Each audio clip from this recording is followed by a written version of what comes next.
Pernah kebayang nggak apa yang terjadi kalau para guru, orang-orang yang setiap hari ada di garis depan pendidikan, mulai nulis dan bagiin solusi dari tangan mereka sendiri? Nah, itulah pertanyaan besar yang akan kita bedah bareng-bareng. Kutipan dari kata pengantar buku ini benar-benar kena banget ya. Menulis itu bukan sekedar nurunin kata-kata, tapi sebuah perjalanan, sebuah warisan. Ini jadi titik awal yang pas banget buat penelusuran kita kali ini. Jadi, fokus kita adalah sebuah buku yang judulnya aja udah menarik, kolaborasi guru juga menulis. Ini tuh isinya kumpulan pemikiran dari para guru di seluruh Indonesia. Mereka berbagi inovasi, tantangan, sampai refleksi pribadi mereka. Yuk kita lihat ada harta karun apa aja di dalamnya. Oke, kita akan bedah buku ini lewat 4 tema utama. Pertama, kita lihat gimana teknologi mengubah ruang kelas. Terus, kita lanjut ke gimana peran guru sekarang ini berkembang. Ketiga, gimana cara mereka nyiapin murid buat masa depan. Dan yang terakhir, yang paling penting, apa sih kekuatan sejati di balik kolaborasi mereka ini? Bagian pertama, langsung bawa kita ke ruang kelas digital. Nah, di sini, para guru penulis ini nunjukin kalau teknologi itu bukan buat gaya-gayaan, tapi beneran jadi alat buat mecahin masalah sehari-hari di kelas. Kutipan ini pas banget buat ngebuka pembahasan kita. Salah satu kerjaan guru yang paling makan waktu itu ya menilai pekerjaan siswa.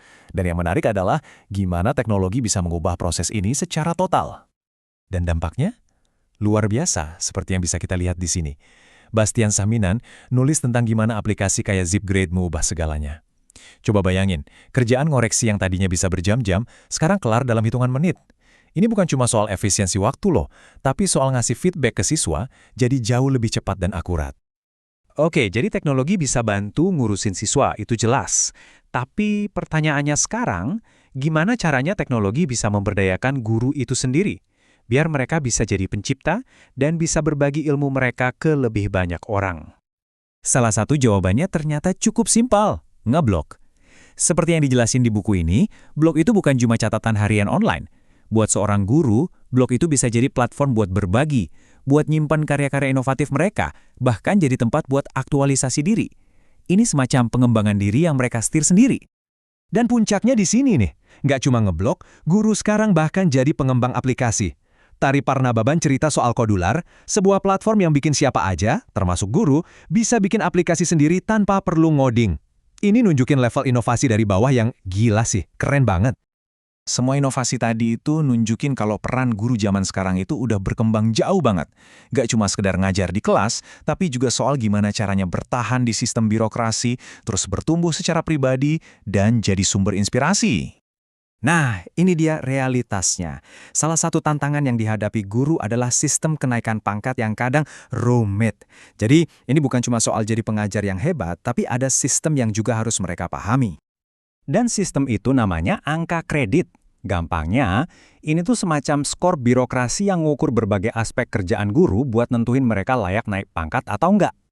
Terus, gimana cara menaklukkan sistem ini? Penulis Bastian Sahminan ngasih semacam resepnya nih.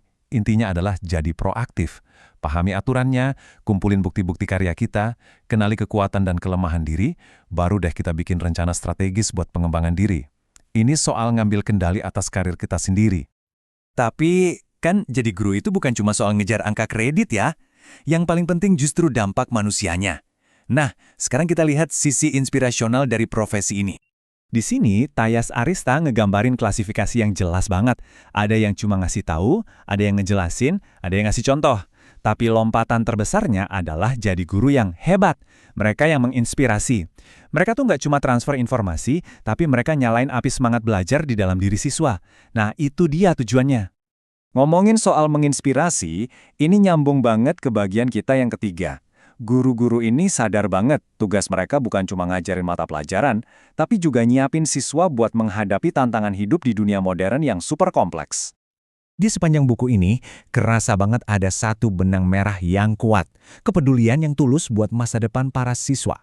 Ini bukan lagi soal nilai ujian, tapi soal gimana ngebekali mereka buat menghadapi isu-isu dunia nyata.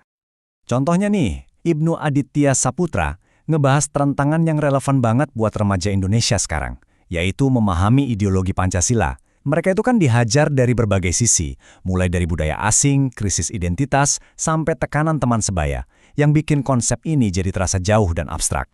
Dan yang keren, para guru ini nggak cuma nunjukin masalahnya. Mereka juga nawarin solusi.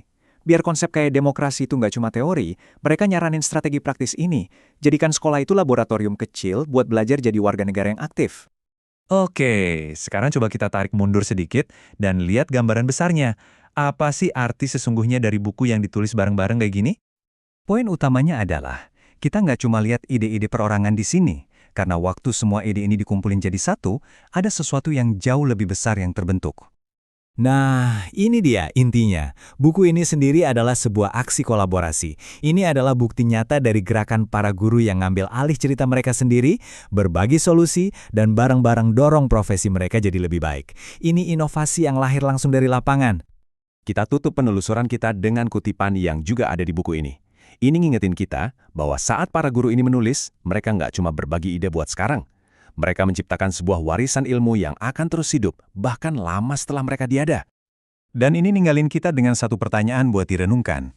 Kira-kira keahlian, inovasi, dan kearifan apa yang terpendam di dalam diri para pendidik di sekitar kita, yang sebenarnya cuma nunggu waktu dan tempat yang tepat untuk dibagikan ke dunia?